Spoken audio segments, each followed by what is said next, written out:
intuu wada gidda kaxeeyay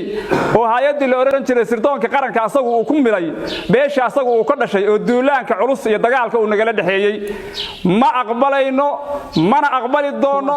xeradaas waxaan u bixinay gooja cadaan u bixin gooja cadaha dhulbaanta laga weerarayo oo laga dhisay laascaano korkeeda waxay u ahayd shardigu ku qaatay xildhibaannimada balanballe anaa idin qabanaya cayrow noogama roona gobolada wuxuu ka samaynayo dadka waxa jooga dadkii reer balanbala ahaayo dadka toogashada ku qoran lagu bedelay yaa jooga waxa jooga kuwii reer gadoodka ahaayo biyaha lagu baqtiyay meeshaan waxaan kaga hadlaynaa shir jaraa'id odayaasha degmada balanballe iyo waxgaradkii baa fadhiya waxaan rabnaa halkaan inaan ku soo gudbino codkanaga hal qodob ayaan uga hadlaynaa halka qodob waxa weey salaamullaahi calaykum waraxmatullaahi wabarakaatuh daawadayaal meel walba oo joogtaan iyo si walba maqal muuqaalkayga idin soo gaarayo halkan waa shabakada caalamiga ah ee LM24 TV waxaan rabaa maanta inaan ka hadlo muuqaal iga soo gaaray degmada balanballe ee gobolka Galgaduud ka oo ku saabsan hadal ama baaq ay jeediyeen odayaasha dhaqanka beesha halkaasi degtay ee sidee ama mareexaan waxaan odayaashu waxa ay ka hadleen arrin ku saabsan xira ciidan nabad sugid ee laga dhisayo duleedka degmada balanballe ee gobolka Galgaduud waxa isweydiin mudan runtii nabad sugidda ciidamada sirdoonka qaranka oo ay sida odayaasha hadalkooda laga dhadhansan karayay ay u leexiyeen beel xageed ama beel ay u xagliyeen taa oo noqon karta dambi qaran markii ciidan qaran ama hay'ad ka tirsan hay'adaha amniga dawladda federaalka Soomaaliya aad ku leexisid ama aad beel u xaglisid taas waxay noqon kartaa is-aaminaad darrada iyo maxaan ku iraadaa meesha ay Soomaalidu kala joogto oday nabadoon ah waaya arag ah xilligii dawladihii soo maray in maanta markii adeerka kursiga joogo aad tiraadid maxay ahayd dawladnimo jirta oo maxaan ku iraadaa Soomaalinimada deeqda maalinkii nin kale oo reer kala uu yimaadana aad tiraadid Soomaaliya wax la yiraahdo ma jirto reer baa laygu eriyanayaa meeshan lama iman karo taas waxay noqonaysaa wax aan soconin ama aan shaqeynin dadkana aan maangalna ma wax markayna maangal ahayn in la isku daaliyo ama lagu ma haboona taliye mahad salaad waa agaasimaha sirdoonka qaranka ee hay'adda NISA waxaan nabadoonada weydiinayaa dhowr su'aalood oo ah ciidamada nabad sugidda iyo sirdoonka qaranku ma waxaad u taqaaniin ciidamo beel ah oo habar gidir oo cayr amiyad u taqaaniin mise ciidamo sirdoon oo qaran baad u taqaaniin mahad salaad waxaad u garanaysaan oday beeleed mise waxaad u garanaysaan agaasimaha hay'adda sirdoonka qaranka Soomaaliyeed teedan kale balanballe mayaynan ahayn degmo ka tirsan degmooyinka Soomaaliyeed oo xuquuq u leh inta degmooyinka kale ee xuquuqda u leeyihiin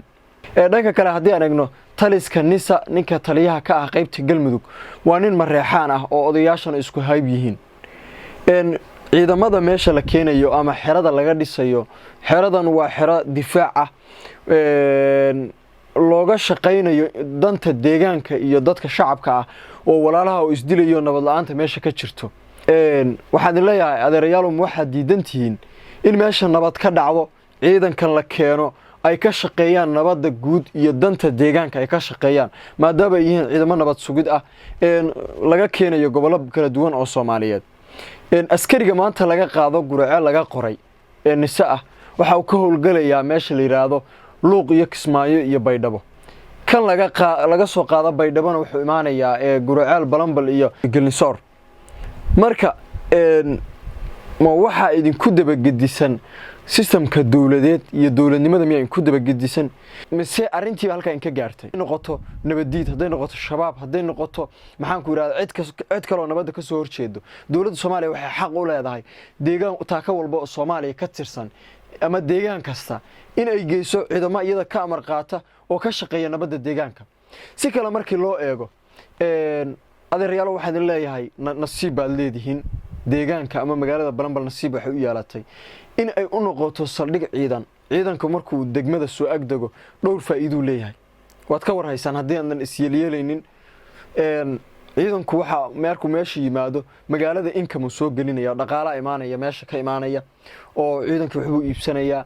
magaaladii soo dhaxgalaya magaaladii populationkeedii iyo dadkii isdhaxgalkeedii baa balaaranaya teedan kale dadku waxay helayaan nabadgelyo oo nabadgelyo lagu seexan kara markii xere ciidan ay ku taalo magaalada ama magaalada duleedkeeda ku taalo waxaad heli kartaa xasilooni inaad ku seexatid oo ciidanku mas'uuliyad badan oo idinka idin saarneed oo la dhihi lahaa ama aad dhihi lahaydeen mas'uuliyadaas maxaan ku yiraahdaa lidin raacan lahaa baa maanta idinka dagayso oo dawladda lagu haleynaya marka deegaano badan baad ka nasiib badan tihiin oo haday noqoto dhanka income-ka iyo in ciidamo magaaladii soo galaan oo magaaladii ay noqoto magaalo dawladdii ay degan tahay noqoto tan kale markii loo eego magaalo amnigeedii la isku haleyn kara inay noqoto ama